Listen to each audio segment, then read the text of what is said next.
حر بن یزید ایک شخص تھا. حر بن یزید ایک مختصر سا لشکر لے کے اس نے امام حسین کو ایک جگہ پہ روکا, پھر دوسری جگہ پہ روکا, پھر لا کر تیسری جگہ پہ روکا. تو امام حسین نے فرمایا جگہ کون سی ہے؟ کہا حضور کرب و بلا. فرمایا بس یہی خیمے لگا یہی. حضرت سیدہ زینب نے پوچھا امام حسین سے کہ سارے زمانے نے روکا ہے, ٹھیک ہے آپ حق پہ ہیں, یہ بھی سب نے کہا ہے آپ حق پہ ہیں, پر روکا بھی سب نے, آپ روکے کیوں نہیں؟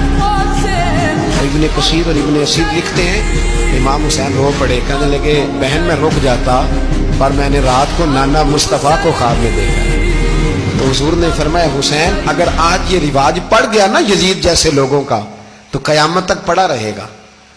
پھر لوگ کہیں گے کوئی نکلا نہیں تھا تو ہمیں بھی نکلنا. پھر لوگ ظالموں کے سامنے گردنیں جھکانے کے عادی ہو جائیں. میں کہتا رہتا ہوں, کہہ رہا ہوں, کربلا کی جنگ کفر اسلام کی جنگ نہیں, کفر اسلام کی جنگ نہیں کربلا کی. کیونکہ یزید تو بڑا پکا نمازی تھا, خطبہ دیتا تھا. وہ تو جب امام حسین رضی اللہ تعالیٰ عنہ نے کربلا کے میدان میں جمعے کا دن تھا تو یزید کے سامنے کو بات کرنی شروع کی, عمر بن سعد کے سامنے. تو عمر بن سعد کہنے لگا حسین زیادہ باتیں نہ کر, ہمارا جمعہ لیٹ ہو رہا ہے, جنگ کے لیے تیار ہو, فٹافٹ آ. اہل بیت نبوت کو قتل کریں گے اور قتل کے بعد پھر نماز پڑھیں گے اور پھر کہیں گے اللہم صلی علی محمد وعلی آل محمد, اسی نماز میں پھر درود بھی پڑھیں گے.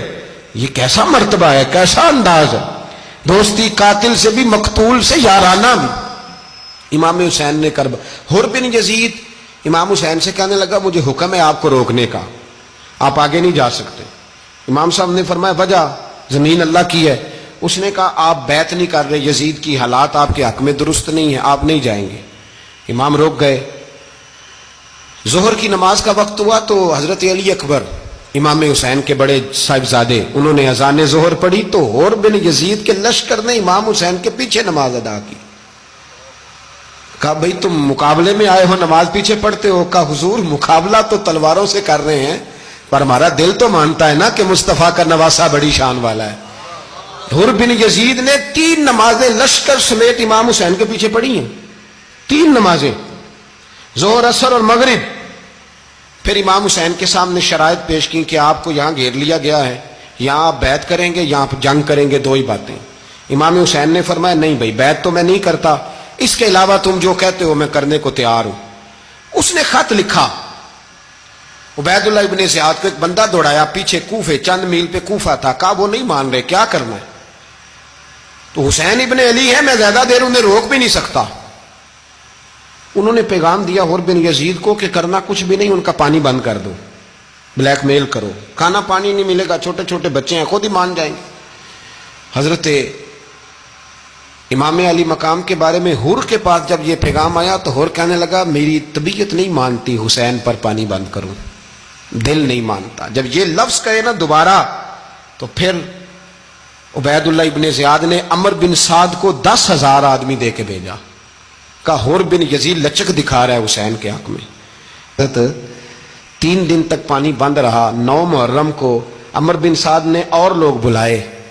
شمر ایک بڑا سخت آدمی تھا, سنگ دل بدبخت, جس نے حضرت علی اصغر کے گلے پر تیر مارا تھا, وہ اور لشکر لے کے آیا. رات کو کہنے لگا امام حسین رضی اللہ تعالیٰ عنہ سے کہ بس بڑا ہو گیا, یہ 9-10 محرم کی درمیانی رات, یہاں آپ جنگ کریں گے یا آپ بیعت کریں گے, 2 ہی باتیں.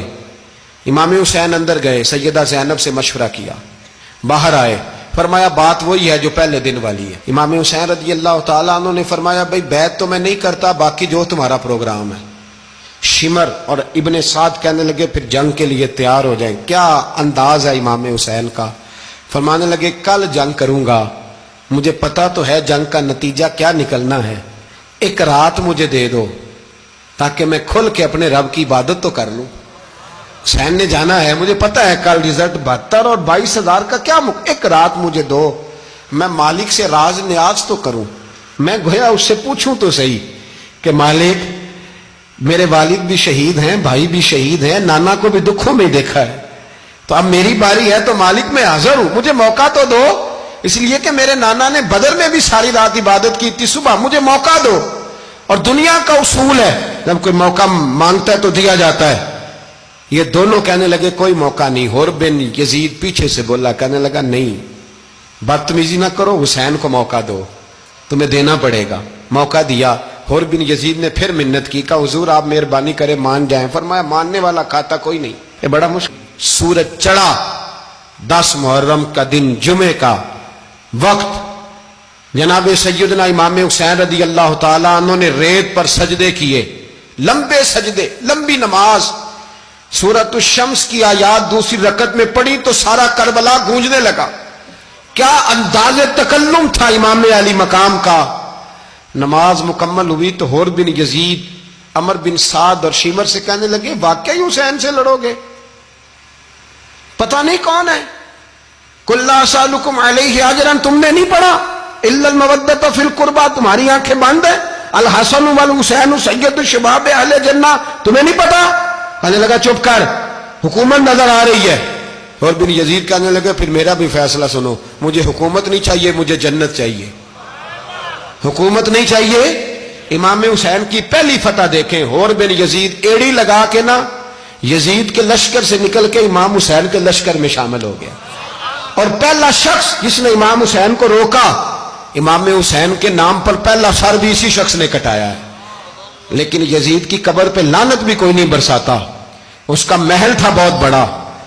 لیکن جب لوگ کربلا میں امام حسین کو سلام کرنے جاتے ہیں تو قدموں میں حر بن یزید کا مزار بھی بنا ہوا, اس کو بھی سلامی دی جاتی ہے. اور اب ہم اکیلا حر بن یزید نہیں کہتے, ہم کہتے ہیں حر بن یزید رضی اللہ تعالیٰ. اب ہم اتنی تعظیم کرتے ہیں اس حر کی